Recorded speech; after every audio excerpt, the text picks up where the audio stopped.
Hello everyone, today we will be studying the mesoderm as you can see on the screen, and I hope you will enjoy this lecture.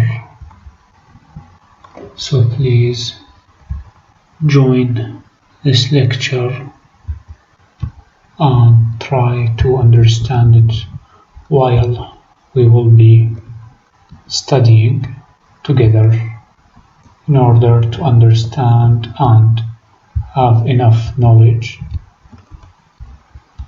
regarding such general information. Let's go ahead and without further ado, we will start this amazing lecture. Let's read is a series concerned with books and with studying them. So if you don't mind, we will start right away. Just checking, is the intraembryonic mesoderm initially forms a thin sheet of tissue on either side of the midline as it migrates from the overlying ectoderm.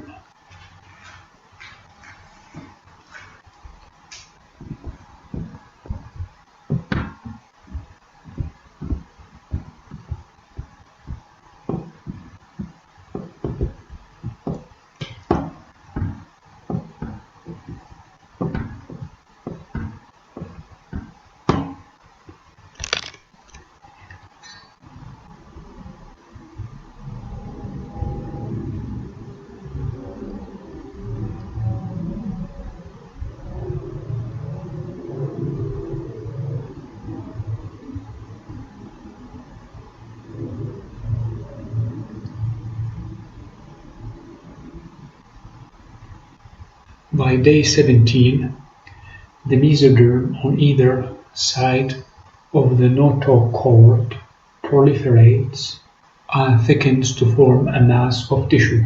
A paraxial mesoderm, the mesoderm lateral to the paraxial mesoderm, lateral is the intermediate mesoderm, and lateral plate mesoderm occupies the most lateral area.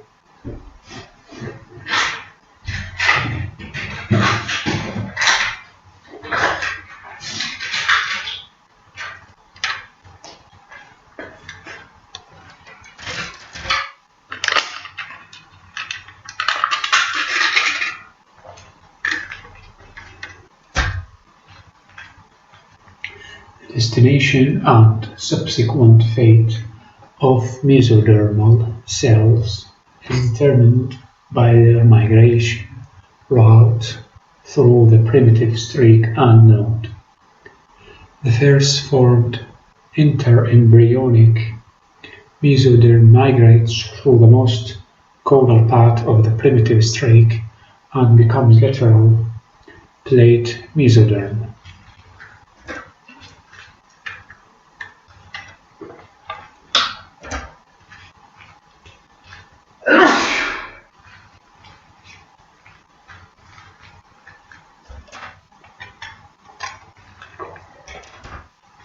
Cells migrating through the same area as little later become intermediate mesoderm. Epiblastic cells passing through near the primitive node and in the superior areas of the streak become paroxial mesoderm.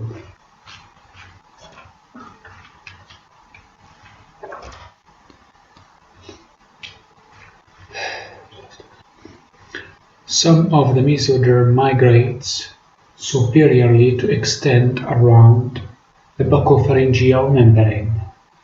This area of mesoderm is known as cardiogenic mesoderm and is the site where heart development begins.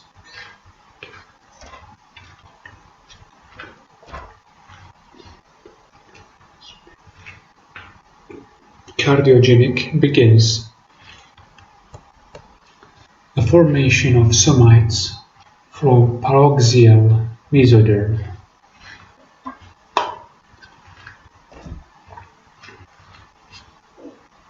Paroxysmal. By the end of the third week of development, the paroxysmal mesoderm has proliferated to form two solid rods of tissue, one on each side of the central notch.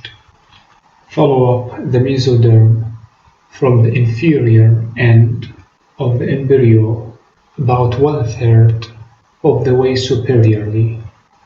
You can see whorls of cells called somitomeres appearing at intervals along the paroxysmal mesoderm. In reality, somitomeres first appear adjacent to the superior end of the notochord.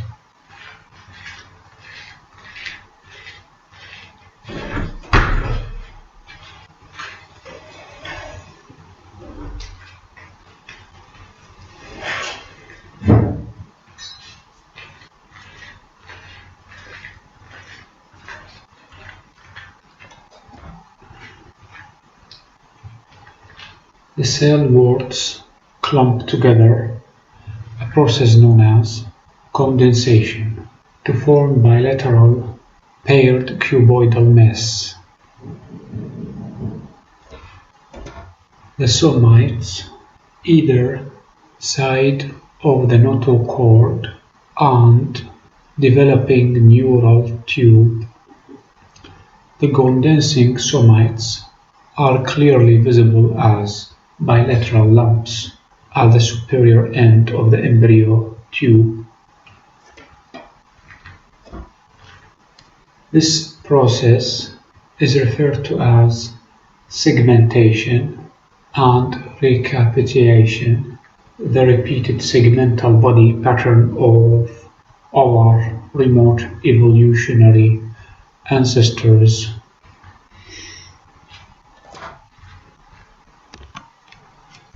Segmentation progresses from head to tail, and the number of pairs of somites is often used as measure of the stage of the embryo. By the end of the 5th week of development, there are 40–45 pairs of somites. These are classified according to areas of the body they gave rise to into 4 occipital mitotic.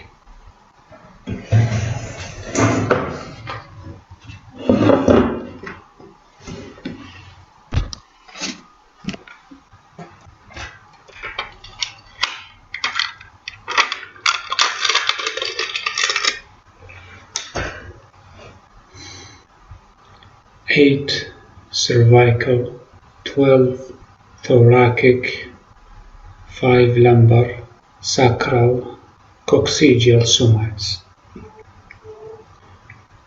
Real lives, certain vical, thoracic, lumbar, sacral, identical number of somites in same area. No coincidence. Other manifestation of the same basic segmental patterning, the extra somites in this scheme are the 4 pairs of occipital somites that eventually contribute to tissue, skull, and tongue.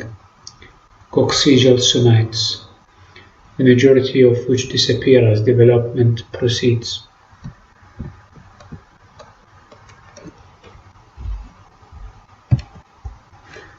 Superior head, buccopharyngeal membrane, somites, somitomeres, paroxysmal mesoderm, notochord, inferior tail, neural tube, notochord, dermatome, myocoil, myotome, sclerotome.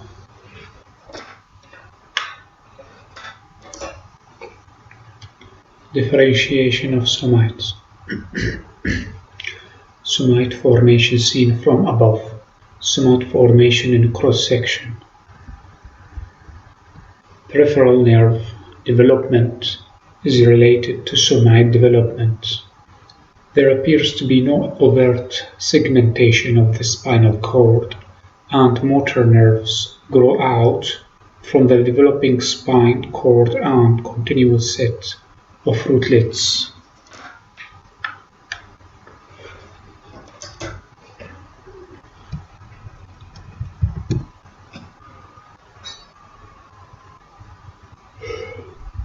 Sensory ganglia are formed from condensations of ectomesenchyme.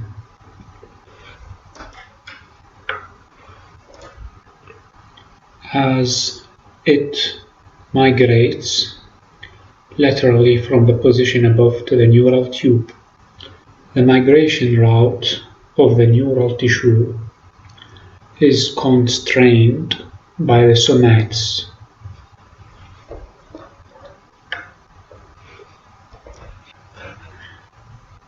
The superior part of each somite allows nerves to pass through, but the inferior part inhibits their passage.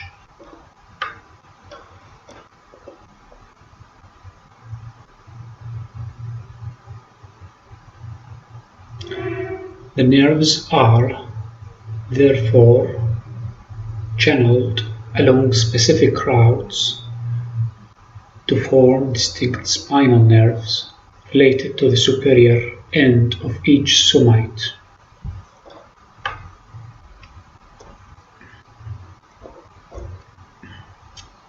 The motor nerves aggregate with the peripheral components of sensory nerves to form mixed spinal nerves beyond the ganglia.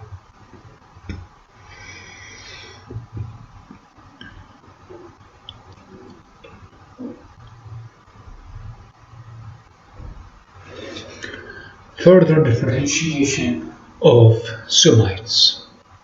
As segmentation processes from head to tail, the first formed somites begin to differentiate further during the fourth week of development.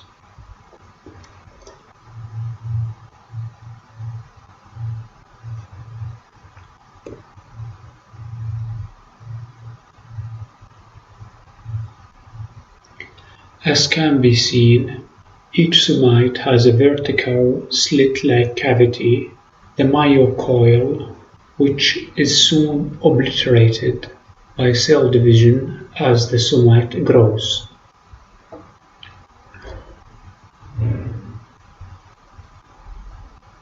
Tissue lateral is mitoderm. Embryo development, first week, and will eventually spread out beneath the ectoderm to become dermis of the skin.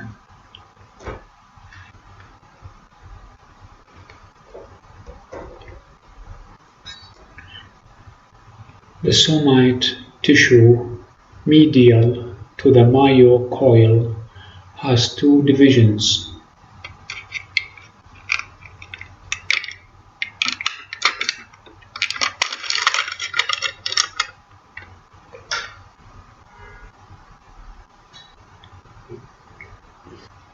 The medial division nearest the notochord is sclerotome.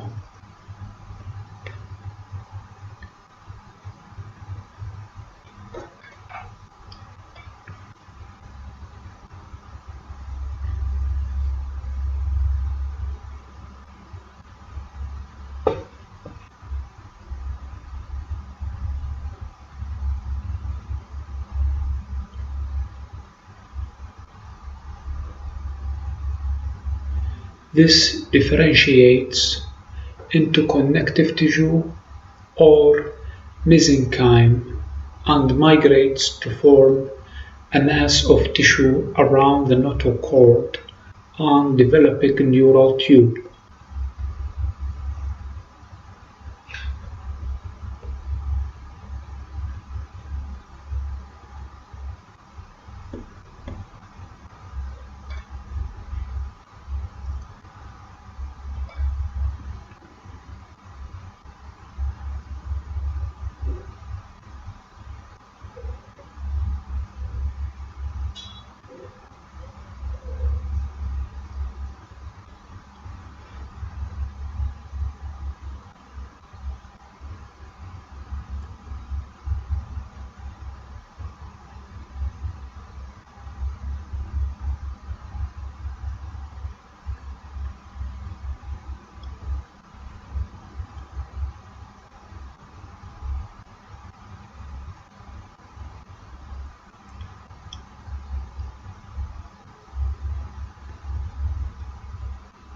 The mesenchyme, derived from the sclerotome, will eventually form the vertebral column.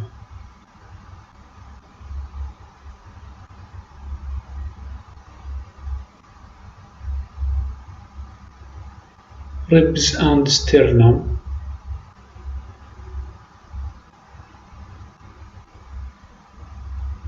The lateral division becomes the myotome.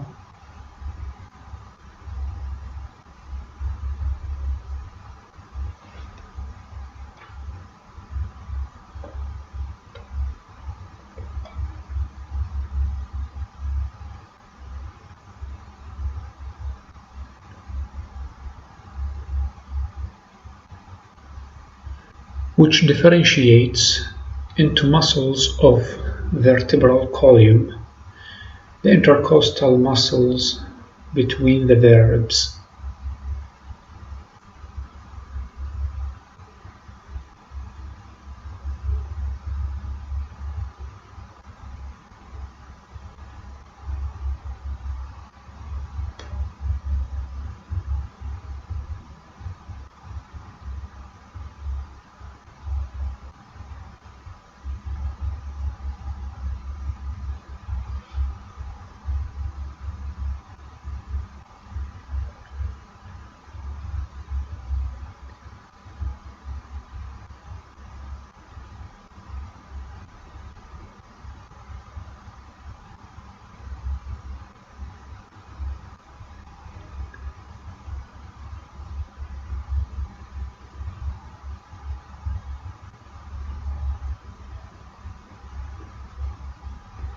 The intercostal muscles between the ribs and limbs muscles in the lower cervical and upper thoracic region.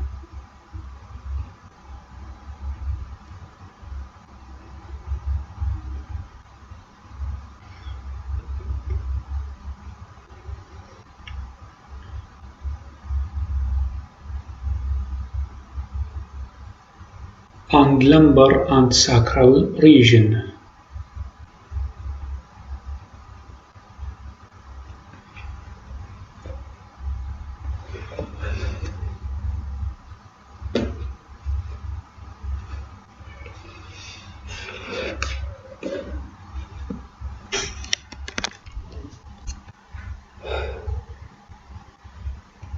The intermediate mesoderm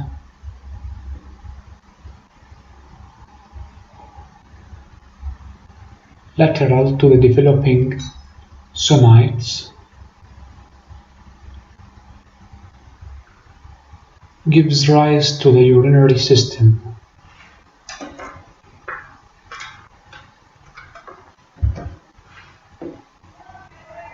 The adrenal cortex and much of the reproductive system. The lateral mesoderm of the intra-embryonic mesoderm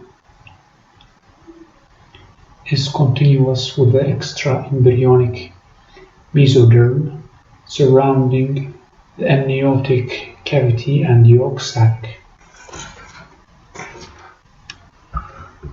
Its further development involves the formation of a new cavity, intra-embryonic coilum. The somites are confined to the region of embryo between the buccopharyngeal and the cloacal membranes. However, are seen lateral palate mesoderm extends into the area inferior and posterior to these two membranes.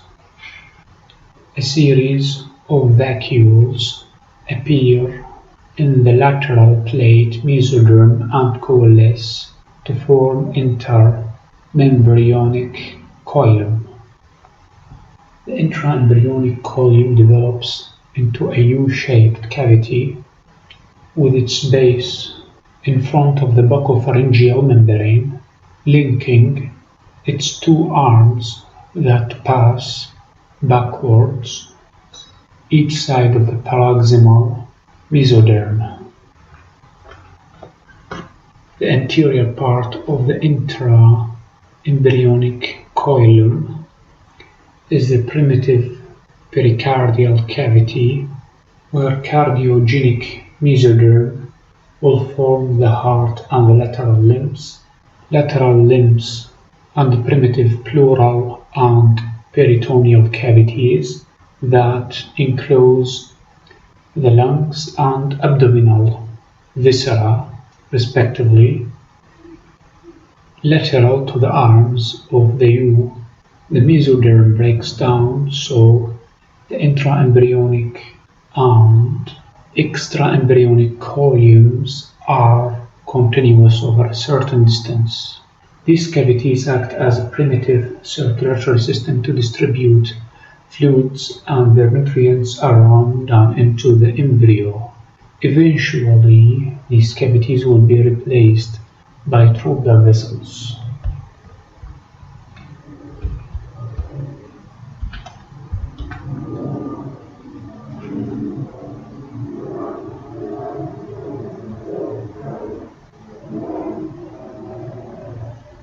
Embryonic stem cells, blastomeres, are the three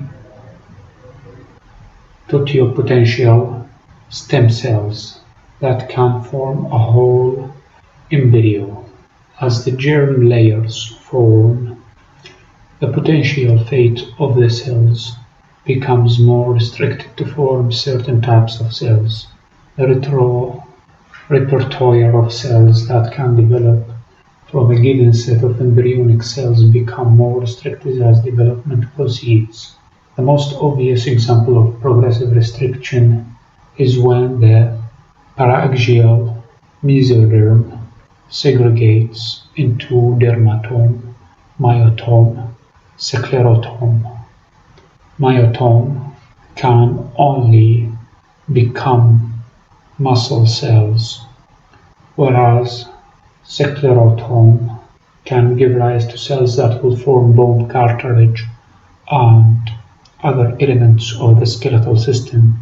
In most tissues and organs, some cells remain in the embryonic state as stem cells and can give rise to new cells to replace cells damaged by disease, treatment, or general water and tear. The cells forming the basal layer of skin epithelium are good examples of permanent stem cells, as cells are lost from the surface of the permanent stem cells skin. In the course of daily activities, they are replaced from below. A basal cell will divide and one of the daughter cells will mature into a skin cell, whereas the other cell will remain in the basal cell as a stem cell to divide again and again as circumstances demand. Thank you for listening to this amazing. Let's read the book and hope to see you in the next episode.